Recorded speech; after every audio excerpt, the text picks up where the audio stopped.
know how to do the weave where you go under? Okay, I'll stand on my right leg, go under my left, and then I'll stand on my left leg, go under my right. If we were to work on that, I would say the first step associated with that is working on the core exercise for it. The first thing I would say is ignoring the poi and just focusing on what you're doing with your body. From the back view, if you are lifting your left leg up, what happens is you lift and then cross to the opposite side. Right? So it's coming up and then you cross it over to the right side because that's how you exit underneath it. So showing you from the side view, lift, cross, and then down. And then we could just switch legs and do the same thing with the other leg. Lift, cross, back home. Lift, cross, back to resting. Lift, cross, back to resting. Lift, cross, back to standing. Lift, cross, back to standing. And it's important that you don't go this way, but that you go this way, so you go over the top. It's like an overhand, overhand, overhand, overhand, overhand, overhand. And then I think it's helpful to remember you don't turn out and cross, you lift up and cross. So it's up and over. And then, of course, because we want to look pretty doing it, let's remember to point our toes. And let's do 20 sets of each side. So 1 and 2 and 3 and 4, 5.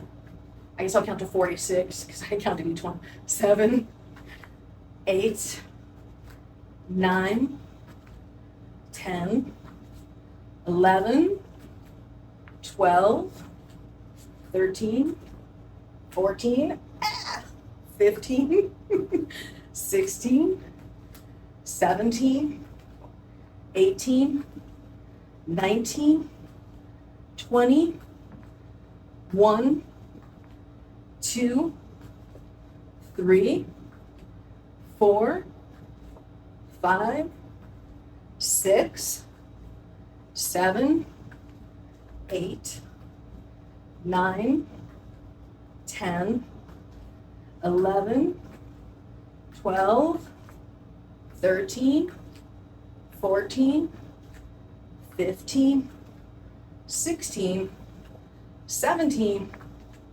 18, 19, 20.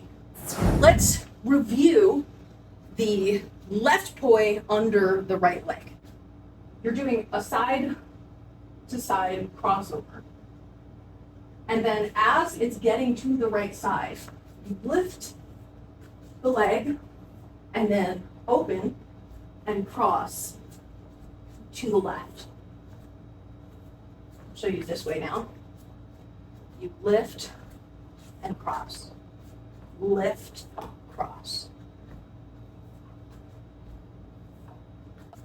For me, it's helpful to reach the hand higher up on the leg as opposed to lower down on the leg, and a little bit more toward my groin is helpful for me.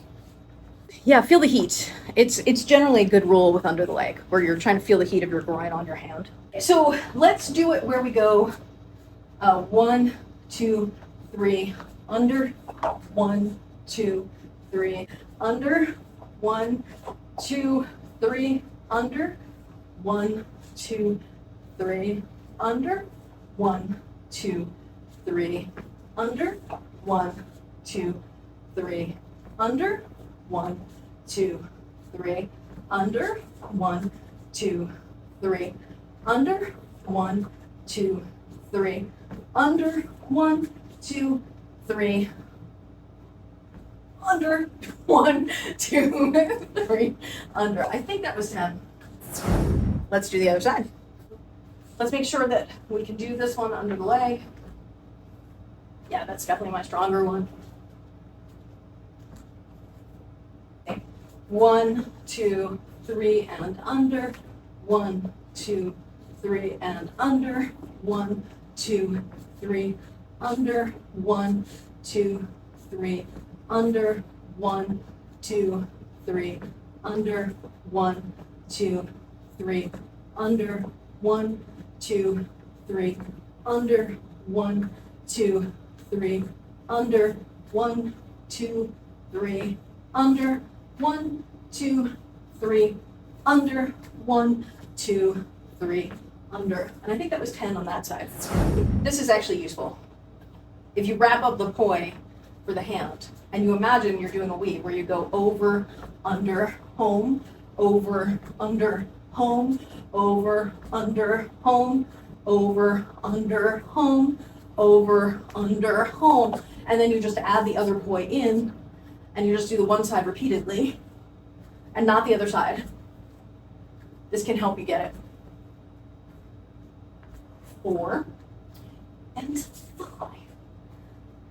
Let's do the right under the left without, so let's tie up your left poi, and we'll just do it without the left poi in the way, where we do over, under, home, over, under, home, over, under, home, over, under, home, over, under, home. So that was 5. And then you could do it where you have both poi involved, over, under, home, over, under, home, over, under, home. You've done both sides. Once you do both sides, what you can try and do is alternate the two of them. Now, if you can't alternate them like this, that's right under left, left under right, right under left, left under right. If you're not ready to be there yet, what you could do is this, which you did a minute ago, where you go, okay, right under left, I'm back in my weave. Left under right, I'm back in my weave.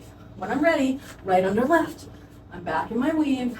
Left under right, I'm back in my weave. Until you can go one to the other, and you're doing them continuously.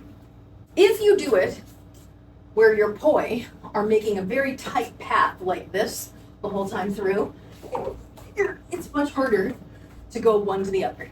If you make the hand path bigger so that the circles are bigger, but really the point is so that you're going slower, you have more time to go one leg to the other leg, to the first leg, to the second leg, to the first leg, to the second leg, and so on. When you start using both hands, what can be useful to think about is, because you're alternating, if I'm in my weave, so it would be my right hand goes here, then my left hand is going to go under on that side, right? So right hand, left hand. So I'm lifting the opposite leg from the hand that I'm staying.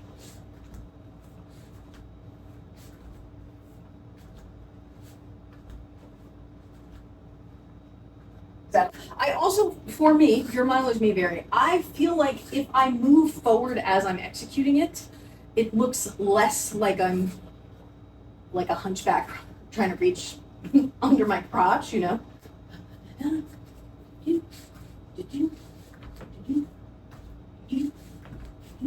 Like, to me, that feels like it has more, I mean, I also think there's more performance value because you're traversing the stage as you're doing it, but I think it helps because I'm putting my foot down in front of me, and instead of needing, if you're standing in the same place, when you cross over, you have to bring your foot back. But this way, you can cross over and then put it down in front of you, then cross over and put it down in front of you, which saves however many inches it is that you would have to move back, that I think just makes it can make it a little more graceful. Maybe more athletic people don't have that issue.